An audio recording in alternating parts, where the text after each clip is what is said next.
साथियों, इस सावन मास के पुत्रादा एकादशी व्रत बहुत शुभ माना गया है। इस पुत्रादा एकादशी को सारे स्त्री ज़्यादा तो करती है संतान के लिए।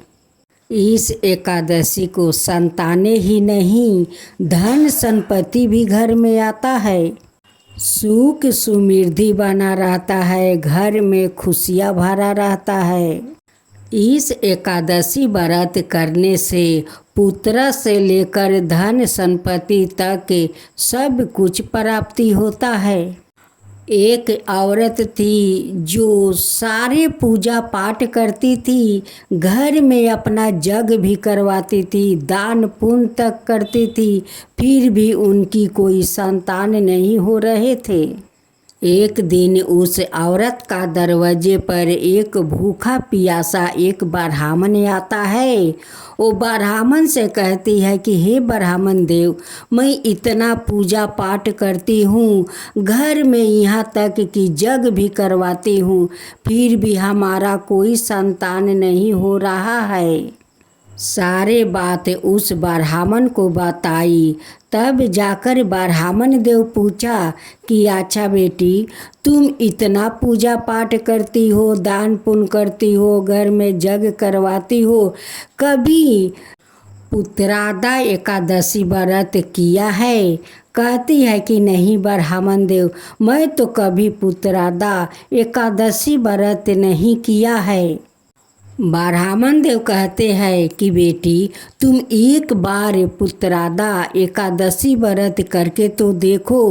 वो औरत कहती है कि ठीक है ब्राह्मण देव, इस बार श्रावण मास में पुत्रादा एकादशी व्रत मैं जरूर करूँगी। फिर श्रावण मास आया और उस औरत ने श्रद्धा भक्ति से पुत्रादा एकादशी व्रत की। और कुछ दिन के बाद उनकी गर्भ रह जाता है। जब धीरे धीरे उनकी 9 महीना पूर गया तो खूब सुंदर एक पुत्रा को जन्म देती है। अब तो वो दोनों पति पत्नी का खुशी का ठिकाना नहीं है। कहने लगे कि पुत्रादा एकादशी में इतना बल है कि इन्हें करने से हमारा पत्नी गर्भवती हो गई, आज मेरा पुत्रा मेरे गोद में खेल रहा है। तब से वो आज तक एकादशी व्रत करते रह गई, एक भी एकादशी व्रत वो नहीं छोड़ती है। तो साथियों, यही है पुत्रादा एकादशी व्रत का फल। जो श्रद्धा भक्ति से करते हैं उनकी जरूर फल मिलता है।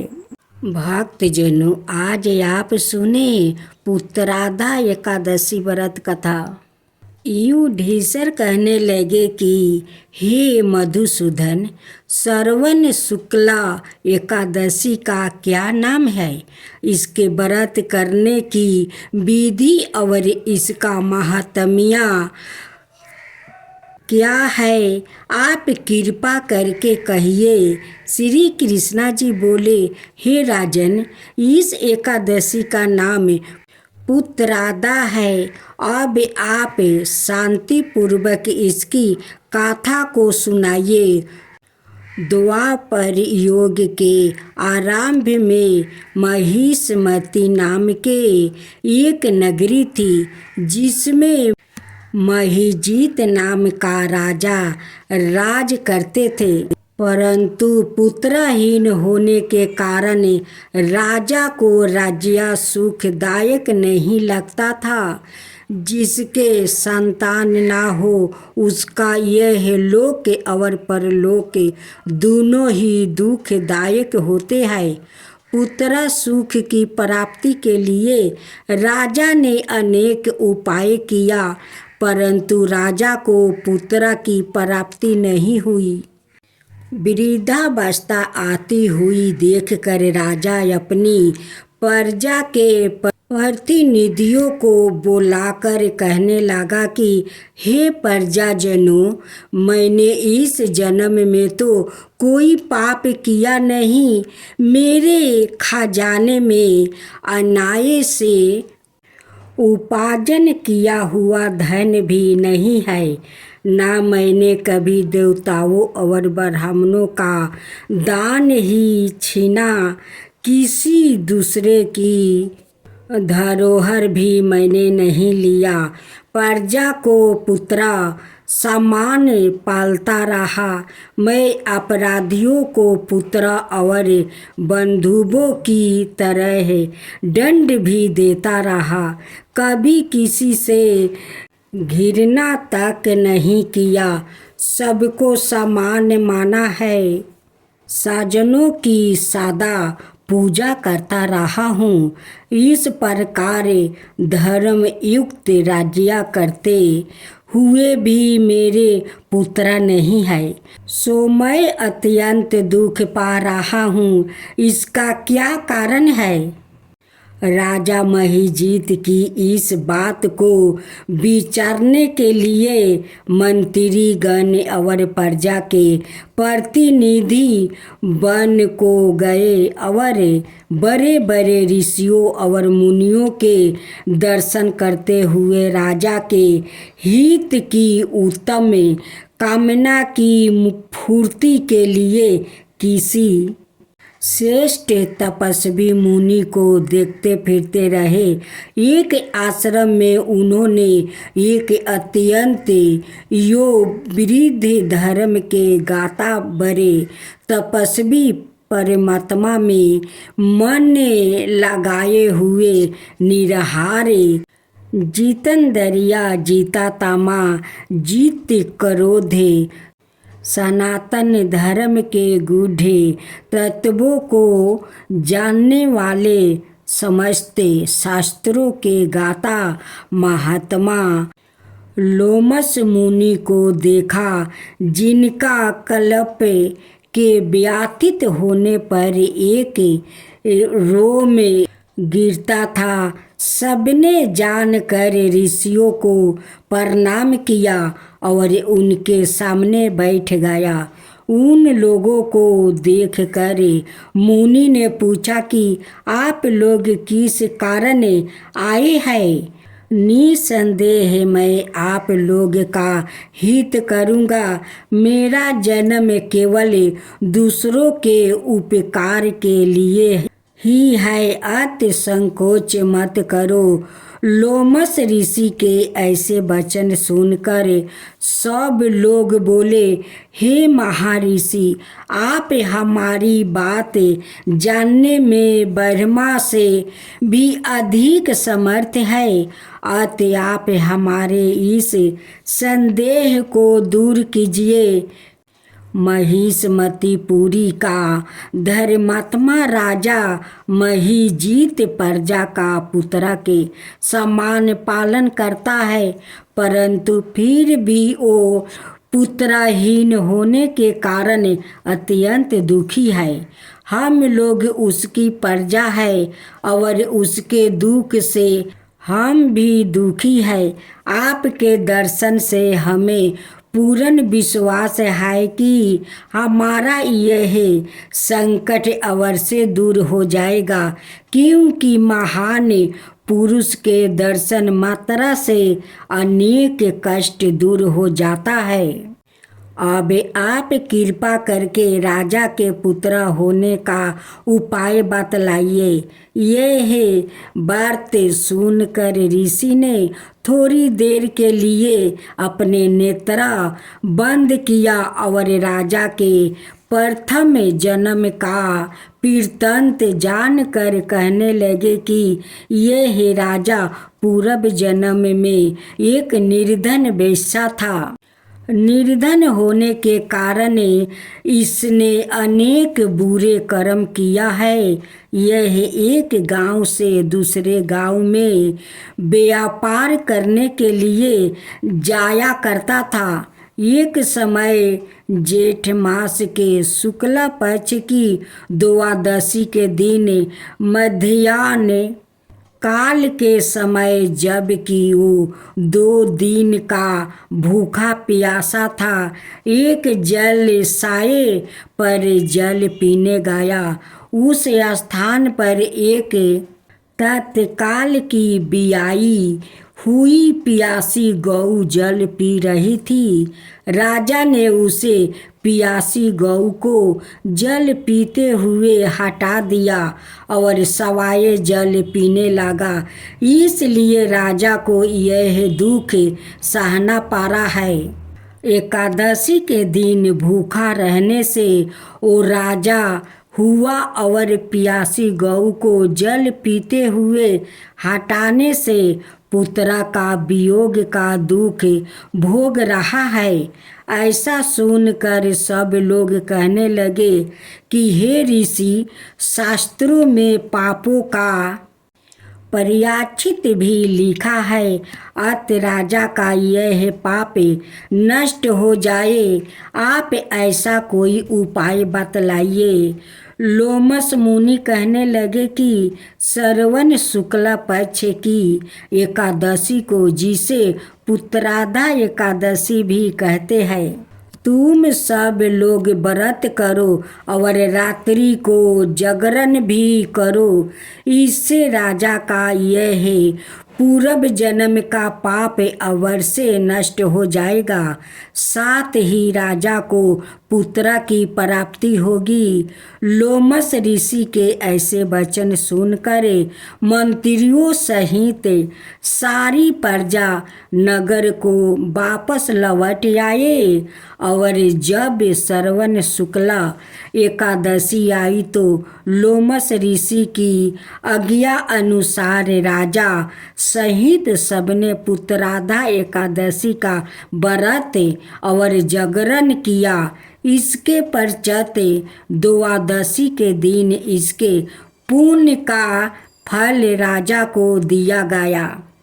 उसी पुण्य के प्रभाव से रानी ने गर्भ धारण किया और प्रसव काल समाप्त होने पर उसके एक 12 तेजस्वी पुत्र उत्पन्न हुआ। इसलिए हे राजन, इस श्रवण शुक्ला एकादशी का नाम पुत्रादा एकादशी पड़ा है। अत संतान के सुख की इच्छा रखने वाले इस व्रत को अवश्य करें।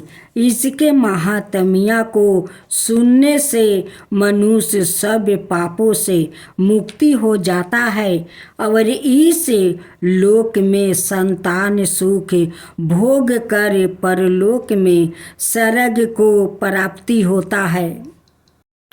अब आप सुने कृष्ण भगवान की कथा। भगवान श्री कृष्ण और बलराम जब मथुरा पहुँचे तो उन्हें देखकर मथुरा निवासियों ने हृदय खोलकर उनका स्वागत किया। जगह जगह पर उन्हें फूलों के हार पहनाया गया। मथुरा वासियों ने उनकी आरती उतारी और अपने भाग्य की सराहना करने लगे, क्योंकि उनको मालूम हो गया था कि कंस के अत्याचार का अब अंत होने वाला है। भगवान श्री कृष्ण का अवतार असुरों के संहार के लिए ही हुआ है। रास्ते में भगवान श्री कृष्ण से कंस का धोबी मिल गया। वो राजमहल के कपड़े धोकर पहुंचाने जा रहा था। भगवान श्री कृष्ण ने उसे धोए हुए कपड़े मांगे। उन्होंने कहा, भाई तुम हमें धोए हुए सुंदर कपड़ा दे दो, हम उन्हें पहन कर राजमहल में जाना चाहते हैं, इससे तुम्हारी भी कल्याण होगा। परंतु वो धोबी महामूर्ख और अहंकारी था। उसने कहा, अच्छा, अब जंगलों और पहाड़ों में गाय चराने वाले ग्वाला राजसी वस्तु पहनेंगे। अरे मूर्ख, तुम लोग यहाँ से जल्दी भाग जाओ, यदि कुछ दिन और जीने की इच्छा है तो राज का धन लूटने की चेष्टा मत करो।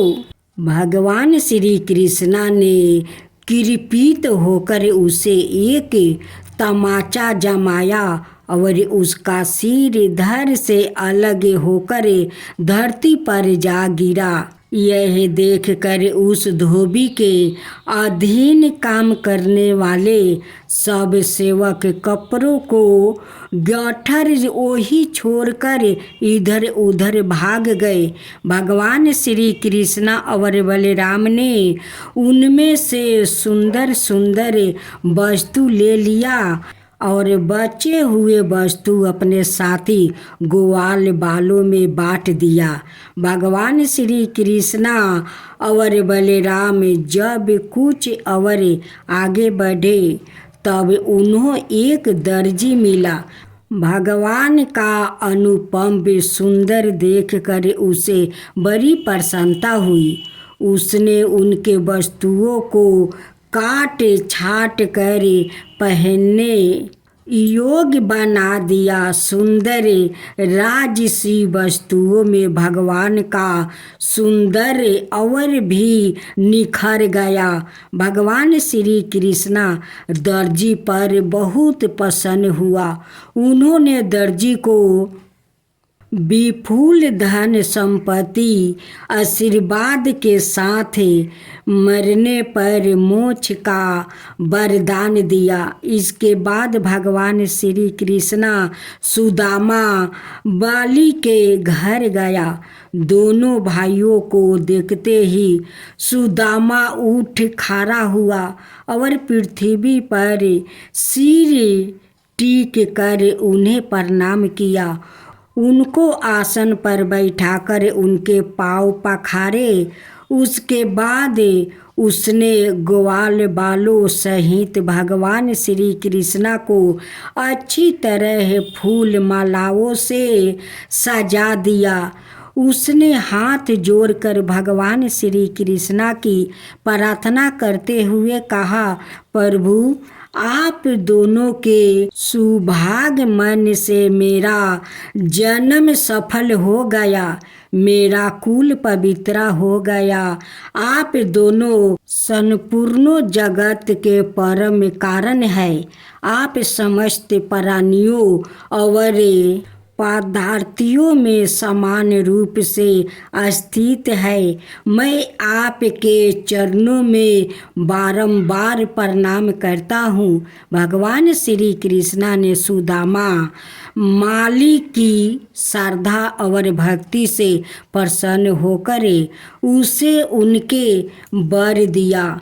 उन्होंने कहा, सुदामा मेरे चरणों में तुम्हारी अविचल भक्ति होगी। इस प्रकार भगवान श्री कृष्णा सुदामा को संतोष कर बलराम जी के साथ वहाँ से विदा हुआ। अब आप सुने दूसरा अध्याय। भगवान श्री कृष्णा और बलराम अक्रूर जी के साथ दिव्यगामी रथ पर सवार होकर मथुरा जाने के लिए यमुना जी के किनारे पहुँचे। वहाँ पर उन लोगों ने हाथ मुख धोकर यमुना जी के अमृत के समान मीठा जल पिया।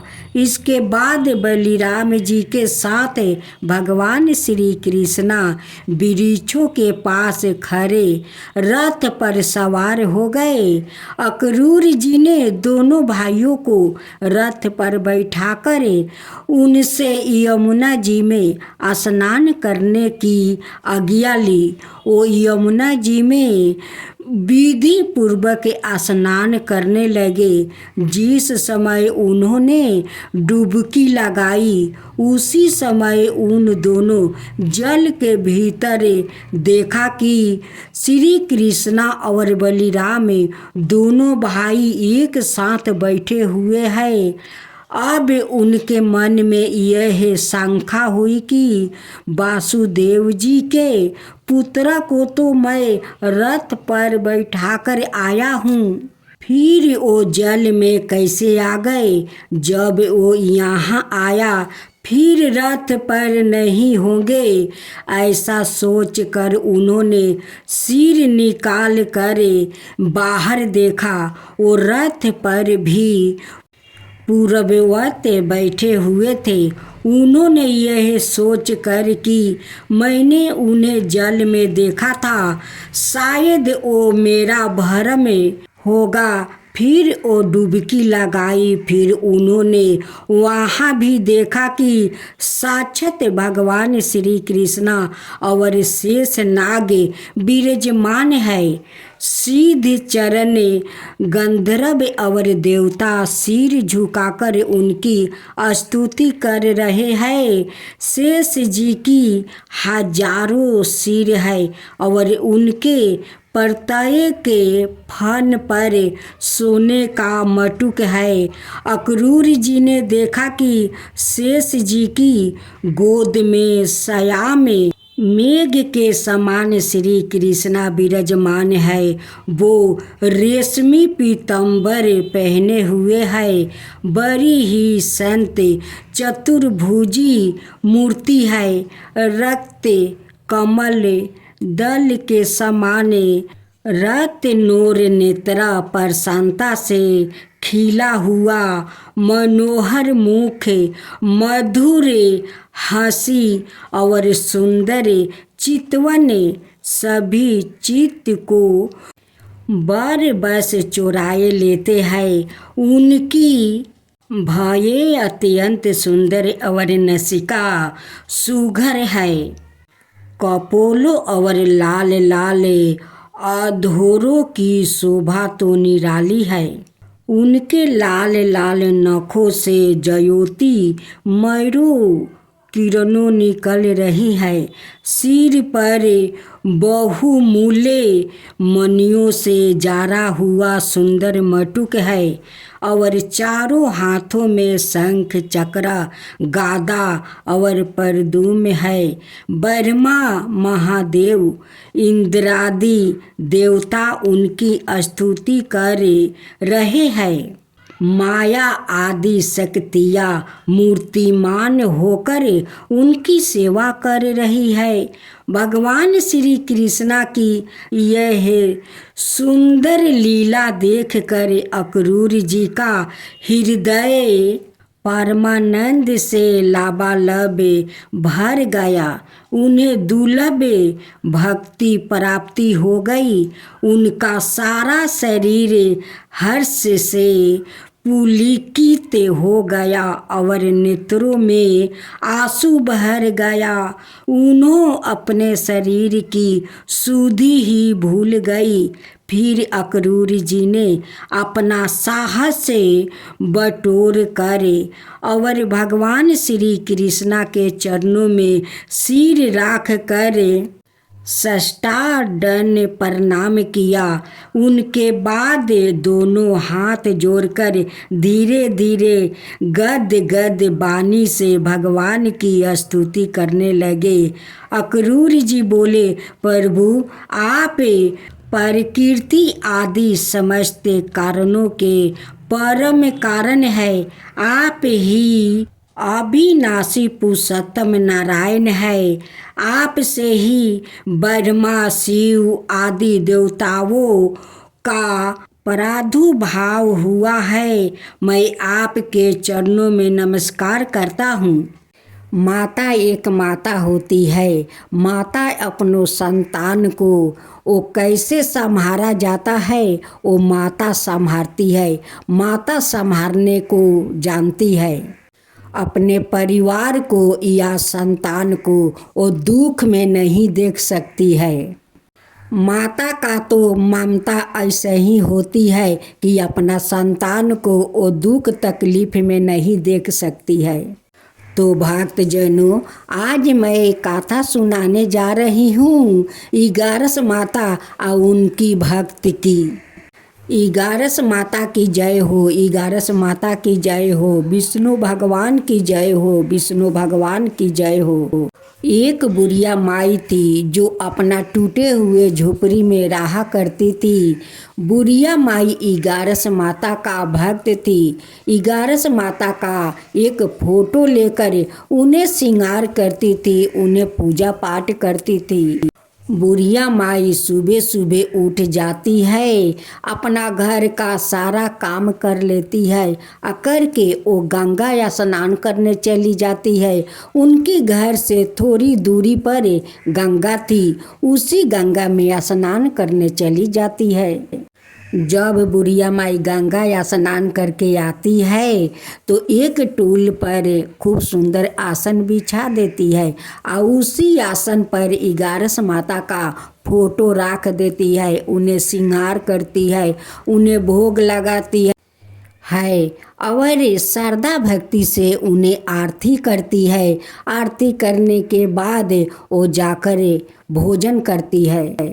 एक दिन की बात है, एक दिन बुढ़िया माई का थोड़ा तबीयत खराब था। फिर भी बुढ़िया माई सुबह उठ कर आंगन घर के काम खत्म कर लेती है। करके वो गंगा या स्नान करने चली जाती है। जब गंगा या स्नान करके आती है, इगारस माता का श्रद्धा पूर्वक पूजा पाठ करती है। करने के बाद वो जाकर सो जाती है, क्योंकि बुढ़िया माई का तबीयत बहुत खराब हो चुका था। अब तो इगारस माता का बहुत चिंता होने लगी कि अब मेरा कौन श्रृंगार करेगा, कौन भोग लगाएगा, कौन आरती करेगा। मेरी बूढ़ी माई तो बीमार पड़ गई है।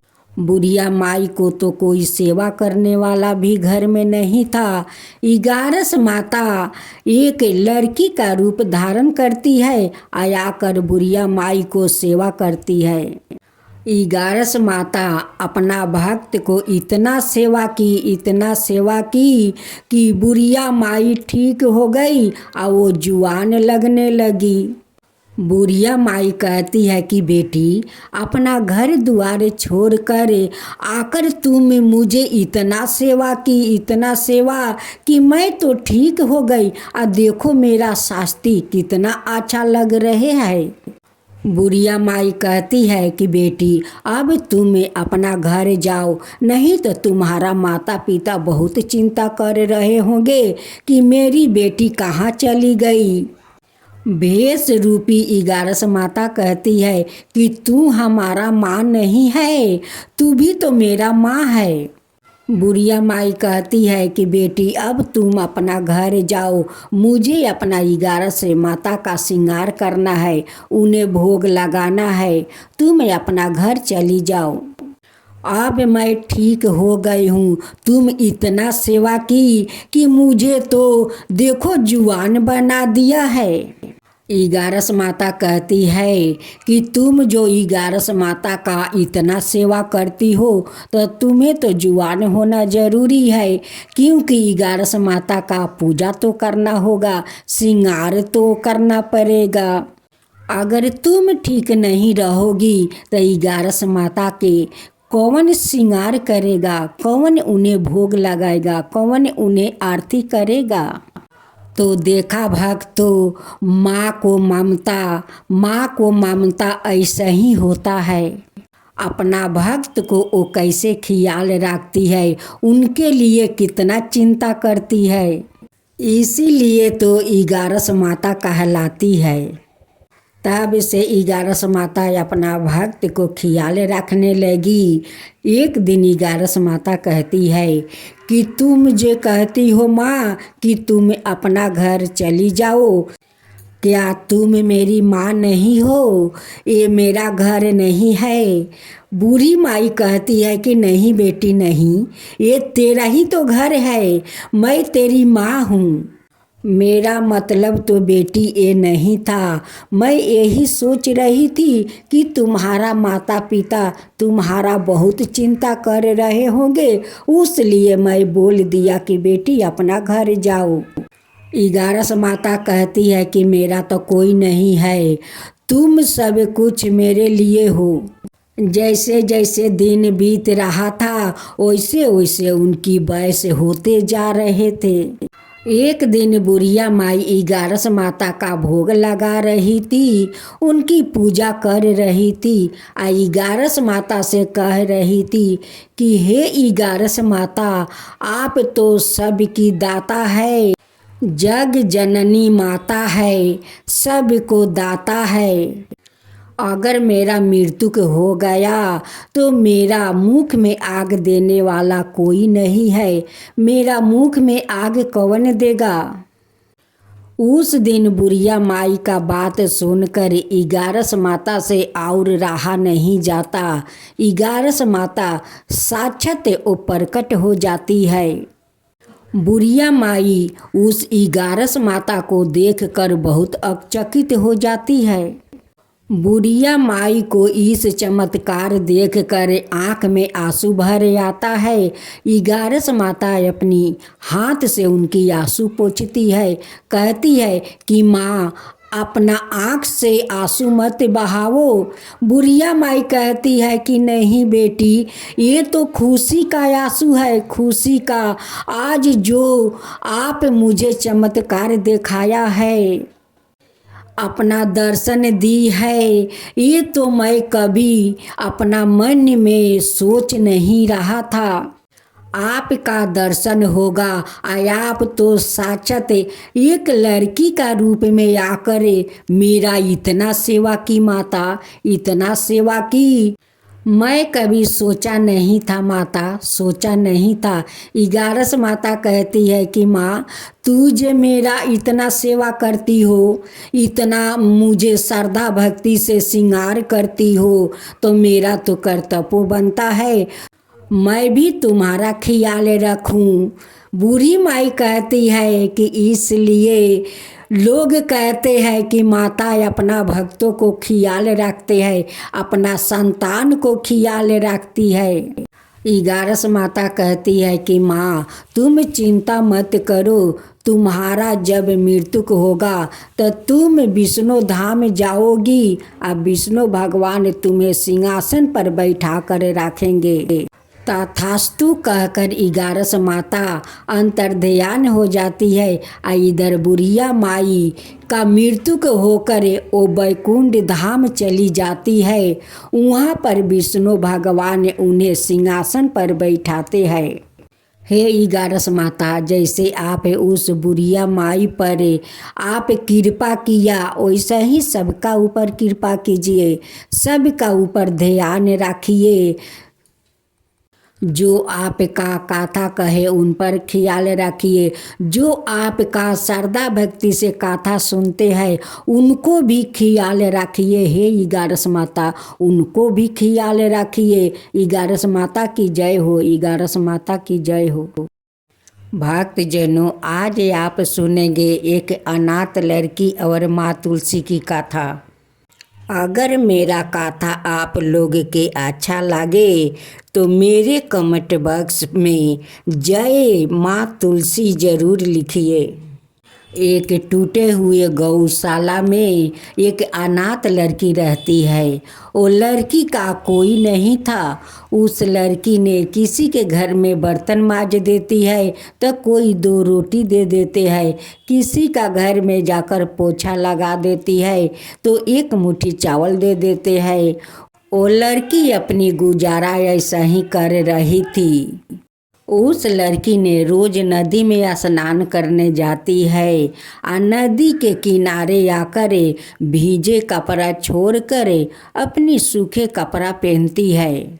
जहाँ वो अपना भीजा कपड़ा छोड़ती है वहाँ से थोड़े दूर पर एक तुलसी का पौधा था। जो तुलसी का पौधा सूख गया था, उसकी भीजे हुए कपड़ा के पानी उस तुलसी के जड़ में समा जाता है। अब तो वो रोज नदी में स्नान करती है और वही जगह पर आकर भीजे कपड़ा अपना छोड़ती है। उनकी भीजे कपड़ा का पानी गरगरा कर उस तुलसी का जड़ में समा जाता है। अब तो तुलसी का पौधा धीरे धीरे हरा होने लगा। हरा होते होते उसमें पाता छोड़ने लगा। लेकिन उस लड़की ने उस तुलसी के पौधा पर कभी ख्याल नहीं करती थी। उस तुलसी का पौधा बहुत बड़ा हो जाता है और उस पेड़ में बहुत सारा फूल पकड़ लेता है। तुलसी बहुत खुशी हो जाती है या खुश होकर उस पौधा से प्रकट होती है और उस लड़की से कहती है कि लड़की, मैं तुझ पर बहुत प्रसन्न हूँ, आज तू मुझसे कोई वर मांग ले। लड़की उस तुलसी को देखकर बहुत अचकित हो जाती है। वो पहचान नहीं पाती है कि ये माँ तुलसी है। वो कहती है कि आप कौन हो, इतना जल्दी यहाँ पर कैसे आ गई? यहाँ पर तो कोई आदमी नहीं रहता है और कभी मैं आदमी को नहीं देखा, आया पे इतना जल्दी कैसे मेरे सामने आ गई?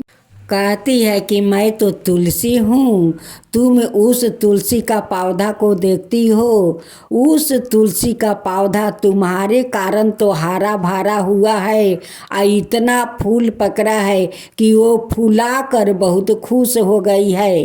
वो तुम्हारे कारण अब मैं उस पौधा में रहती हूँ, मैं तुलसी हूँ बेटी। बेटी, उस पौधा के तुमने जिंदा किया है। अब मैं आज खुश होकर आज प्रकट हुई हूँ, तुम्हारे सामने खड़ी हूँ और तुम्हें कुछ मांगने के लिए कहती हूँ, तुम मुझसे कुछ मांग लो। उस लड़की कहती है कि हे माँ तुलसी, मैं तो अनाथ हूँ, कभी तुलसी का पौधा देखा नहीं, उसलिए मैं पहचान नहीं पाई माता, मुझे क्षमा कर दीजिए। फिर तुलसी कहती है कि बेटी, तू मुझसे कुछ वर मांग ले। उस लड़की कहती है कि माता, मैं क्या मांगूं, मेरा कोई माता पिता नहीं है, नहीं कोई अपना परिवार है, नहीं मेरा घर द्वार है, मैं तो गौशाले में रहती हूँ। उस लड़की ने कहती है कि माता, अगर आप कुछ देना ही चाहती है तो मुझे ऐसा जीवन साथी दीजिए कि उनके साथ मैं जीवन बिता सकूं और उनके साथ खुशी खुशी से रह सकूं, अपना संसार बसा सकूं, ऐसे ही मुझे वरदान दीजिए माता।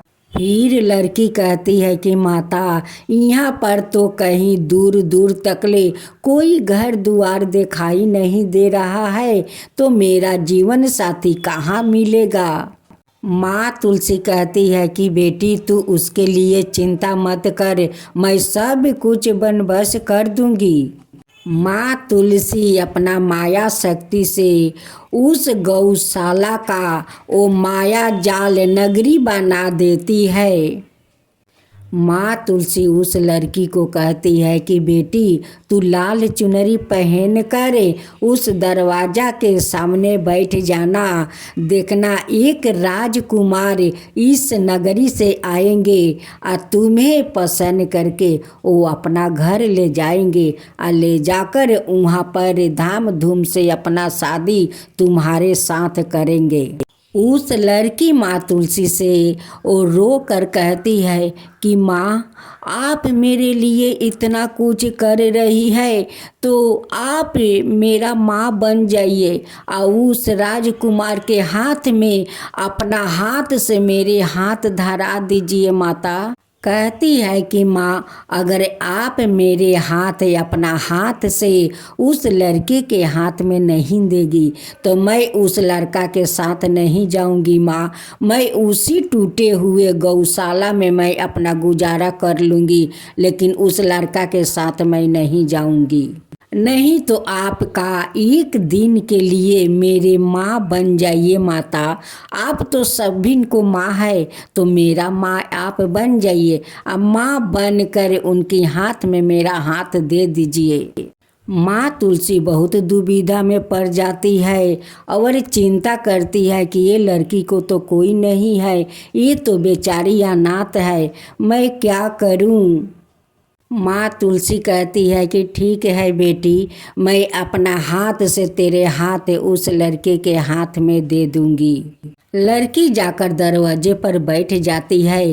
राजकुमार आते हैं तो उस लड़की को देखते रह जाते हैं।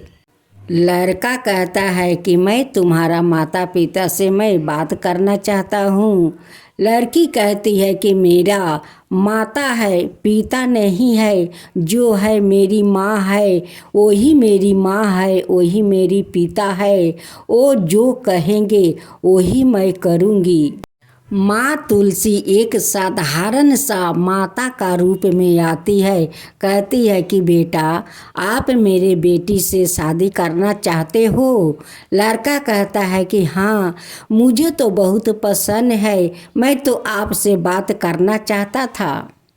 माँ तुलसी उस लड़की के हाथ उस लड़का के हाथ में धरा देती है और दोनों उनकी आशीर्वाद लेते हैं और कहती है कि दूधो नहाओ पूतो फलो, अखंड सौभाग्यवती रहो बेटी। इस माया जाल नगरी का नाम रोशन करना बेटी, रोशन करना। तू मुझे भूल मत जाना बेटी। बेटी कहती है कि माता, मैं कभी नहीं भूलूंगी, इस माँ को तो कभी नहीं भूलूंगी। और सभी गाँव वासियों को सभी को बोलूंगी कि माँ तुलसी का आंगन में बैठा कर सभी लोग श्रद्धा भक्ति से पूजा पाठ करें। मैं तो आपका शरण में रहूँगी माँ, आपका सेवा करूँगी, आपका पूजा पाठ करूँगी माँ, आपको कभी नहीं भूलूँगी। बाहर बाहर से लोग उस गांव में आते हैं। कहते हैं कि यहाँ पर तो कोई एक घर भी नहीं था, इतना सुंदर नगरी कैसे बन गया। सभी लोग उस राजकुमार से पूछते हैं कि इस गांव का नाम क्या है। राजकुमार कहते हैं कि इस गांव के नाम में माया जाल नगरी है। इस माया जाल नगरी का मैं राजा हूँ। हे माँ तुलसी, जैसे आप उस अनाथ लड़की पर कृपा किया, माँ बन कर उस लड़का को हाथ में उसका हाथ धरा दिया, वैसा ही सबका ऊपर कृपा कीजिए। हे माँ तुलसी, सबका ऊपर कृपा कीजिए। जो आपका कथा कहता है उस पर कृपा कीजिए, जो सुनता है उस पर कृपा कीजिए, सबके ऊपर कृपा कीजिए। हे माँ तुलसी, माँ तुलसी की जय हो, माँ तुलसी की जय हो। अगर मेरा तुलसी जी का कथा अच्छा लगा हो तो आप इस कमेंट बॉक्स में ज़रूर जय तुलसी माता लिखिए। भक्त जनों, आज आप सुने गणेश भगवान की व्रत कथा, बुधवार व्रत कथा। एक समय की बात है कि साहूकार अपनी पत्नी को लाने के लिए अपने ससुराल गया। कुछ दिन रहने के बाद उसने अपनी पत्नी के साथ अपने घर आने की सोची। दुर्भाग्य से उस दिन बुधवार का दिन था। लड़की के परिवार वालों ने कहा कि आज बुधवार का दिन है, जो कि किसी कार्य हेतु शुभ नहीं माना जाता है, इसलिए आज तुम मत जाओ। किंतु साहूकार ने किसी की एक ना मानी और पत्नी समेत अपने ससुराल से घर को चल दिया। रास्ते में साहूकार की पत्नी को प्यास लगी। उसने साहूकार से कहा। साहूकार ने कहा, तुम बैलगाड़ी में ही बैठो, मैं पानी लेकर आता हूँ। जब वो पानी लेकर आया तो उसने देखा कि उसकी शक्ल का एक आदमी उसकी पत्नी के साथ बैठा है। तब उसने जाकर उस पुरुष से पूछा, तुम कौन हो? तब उसने कहा, मैं साहूकार हूँ। और फिर दोनों के बीच में झगड़ा शुरू हो गया और वहाँ लोगों और कुछ सिपाही आ गए, जिन्होंने उस स्त्री से पूछा, तुम्हारा पति कौन है? तब वो इसका उत्तर ना दे सकी और साहूकार अपने मन में कहने लगा कि यह प्रभु की कैसी लीला है। तब आकाश से वाणी हुई और बोले, मूर्ख, आज बुधवार का दिन था, तब भी तूने आज ही गमन किया। यह सब भगवान बुद्धदेव के परपोक से हो रहा है। वो तुझसे रूठे हुए है। तब साहूकार ने भगवान बुद्धदेव से क्षमा याचना किया। तब वो आकाशवाणी खत्म हो गई और इंसान के रूप में आ गए।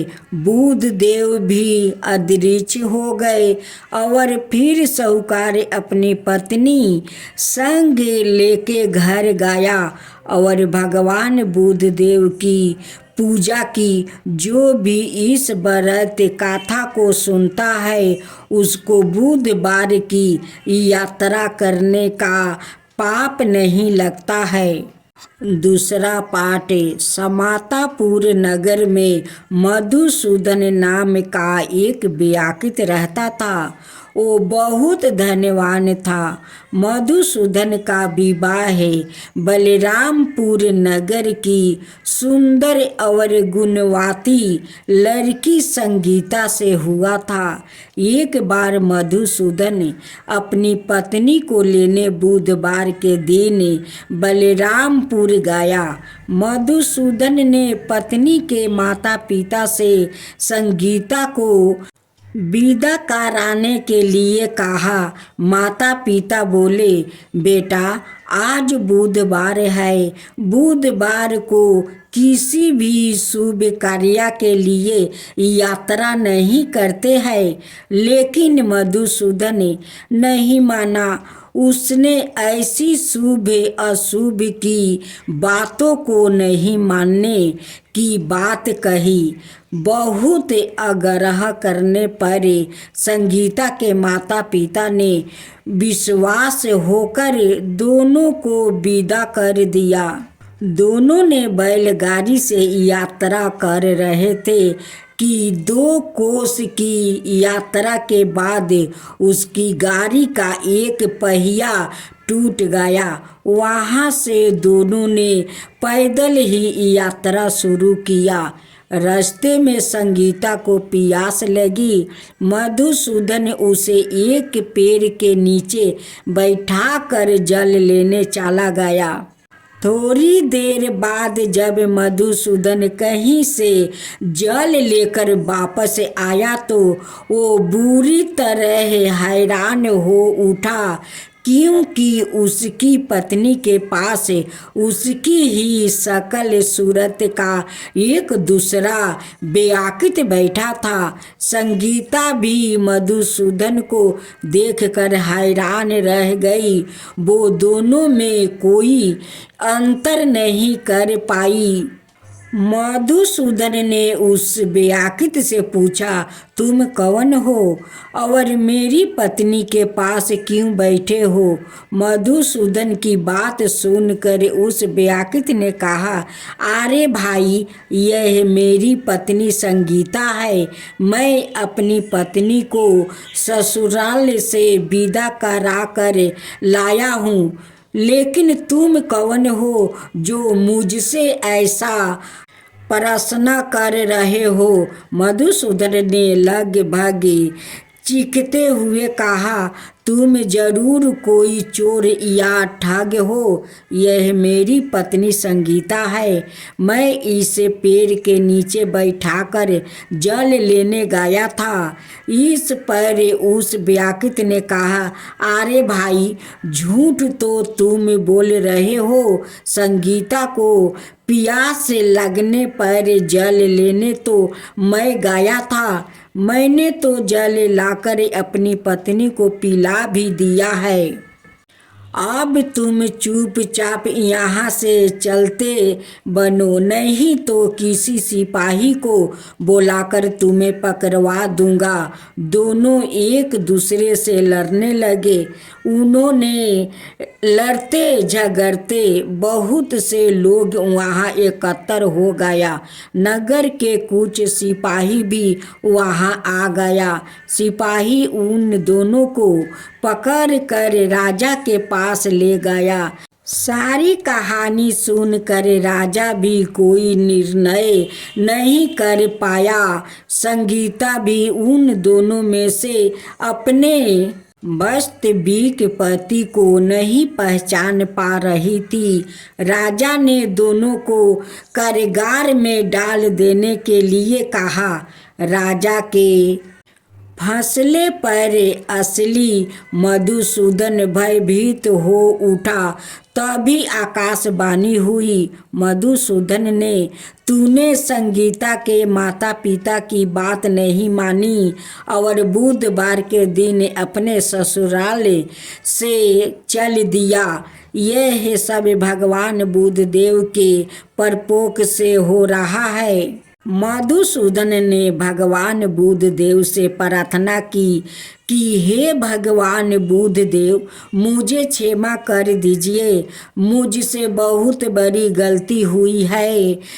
भविष्य में अब कभी बुधवार के दिन यात्रा नहीं करूँगा और सदाए बुधवार को आपका व्रत किया करूँगा। मधुसूदन के प्रार्थना करने से भगवान बुद्धदेव ने उसे क्षमा कर दिया। तभी दूसरा व्याकुल राजा के सामने से गायब हो गया। राजा और दूसरे लोग इस चमत्कार को देखकर हैरान हो गया। भगवान बुद्धदेव की इस अनुकंपा से राजा ने मधुसूदन और उसकी पत्नी को सम्मानपूर्वक विदा किया। कुछ दूर चलने पर रास्ते में उन्हें बैलगाड़ी मिल गई। बैलगाड़ी का टूटा हुआ पहिया भी जोड़ा लाग गया। दोनों उसमें बैठकर समतापुर की ओर चल दिया। मधुसूदन और उसकी पत्नी संगीता दोनों बुधवार को व्रत करते हुए आनंद पूर्वक जीवन यापन करने लगे। भगवान बुद्धदेव की अनुकंपा से उनके घर में धन संपत्ति की वर्षा होने लगी। जल्दी ही उनके जीवन में खुशियाँ ही खुशियाँ भर गई।